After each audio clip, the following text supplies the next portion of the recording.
तिरुपती देवस्थानच्या प्रसादावरून सध्या जोरदार वादंग सुरू आहे। त्या प्रसादात आधीच्या सरकारच्या काळात प्राण्यांची चरबी मिसळली होती। या दाव्यानंतर आता याचा संदर्भ महाराष्ट्रात दिला जाऊ लागलाय। महाविकास आघाडीवर भाजपा नेते देवधर यांनी निशाणा साधलाय। महाविकास आघाडीला कौल मिळाल्यास पंढरपूर आणि शिर्डीच्या मंदिरातही चरबीयुक्त लाडू वाटले जाऊ शकतात असा गंभीर आरोप भाजप नेते सुनील देवधर यांनी केलाय। तसंच ख्रिश्चन असलेल्या जगनमोहन रेड्डींनी हिंदूंविरोधात मोठा कट रचल्याचंही देवधर यांनी म्हटलंय। यावेळी त्यांनी रेड्डींच्या शिक्षेचीही मागणी केली।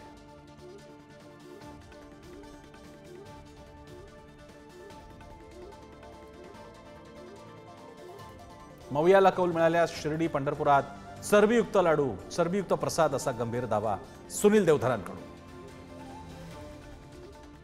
पवार चर्च आणि इफ्तार पार्ट्यांना जातात असंही म्हणतायत सुनील देवधर। आणि यामुळे ठाकरेंच्या मागे कोणता समाज आहे असाही सवाल त्यांनी विचारलाय। तिरुपतीच्या देवस्थानच्या प्रसादावरचा वादंग हा आता महाराष्ट्रात पोहोचलाय।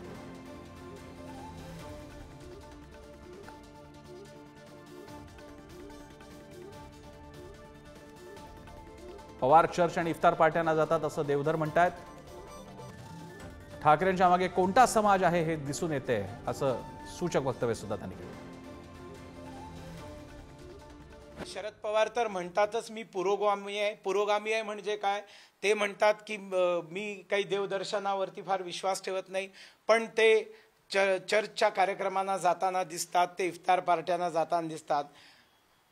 उद्धव ठाकरे जे कट्टर हिंदुत्वनिष्ठ एकेकाळी होते ते आता पूर्णपणे मुस्लिम मतांच्या लांगुल चालनात लागलेले आहेत। आणि काँग्रेसचे राहुल गांधी तर आपण पाहतोच आहोत किती हिंदुत्वाच्या विरोधात जगभर बोलत फिरतायत।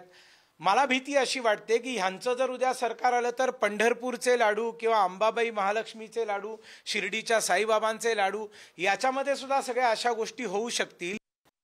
ही जी बातमी तिरुमला देवस्थानाकडनं जी आलेली आहे आंध्र प्रदेशातनं ती अत्यंत धक्कादायक आहे। हिंदूंचं हृदय आणि भावना आंदोलित करणारी आहे। जगभरामधले हिंदू तिरुपती बालाजीचं दर्शन घेण्यासाठी येत असतात आणि त्यांच्यासाठी हा अत्यंत संवेदनाक्षम विषय आणि प्रचंड राग हिंदूंच्या मनात या मुद्द्याला धरून आहे। जगनमोहन रेड्डी हे स्वतः ख्रिश्चन आहेत आणि त्यांचे वडील ख्रिश्चन होते। तिरुपतीच्या प्रसादा प्रकरणी आता AR डेअरीचं स्पष्टीकरण आलेलं आहे। आम्ही तिरुपती देवस्थानला तूपच देत नाही असंही या डेअरी मालकानं स्पष्ट केलंय। तसंच आमच्या डेअरी तयार होणारं तूप शुद्ध असतं आणि आमच्याकडे त्याचे नमुने देखील असल्याचं AR डेअरीच्या मालकांनी सांगितलं। यावेळी त्यांनी चाचणी करण्याचीही तयारी दर्शवली। सध्या आम्ही तिरुपती देवस्थानला तूप देत नाही असंही त्यांनी स्पष्ट केलंय। आमचं तूप शुद्ध आहे आणि आमच्याकडे त्याचे नमुने असल्याचा दावाही AR डेअरीने केला आहे।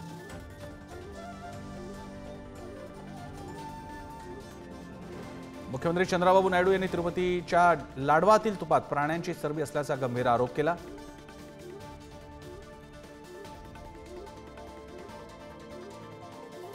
प्राण्यांच्या चरबीचा वापर करून या प्रसादाचं पावित्र्य घालवलं गेलं असाही आरोप होतोय आता।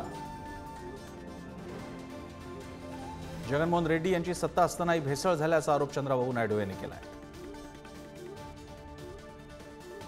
आणि लाडूच्या नमुन्यात प्राण्यांची चरबी असल्याचं निष्पन्न झालं। काँग्रेस प्रदेशाध्यक्ष YS शर्मिला रेड्डी यांच्याकडून CBI चौकशीची मागणी या प्रकरणी करण्यात आली आणि कायदेशीर कारवाईचीही भाजपकडून मागणी होते।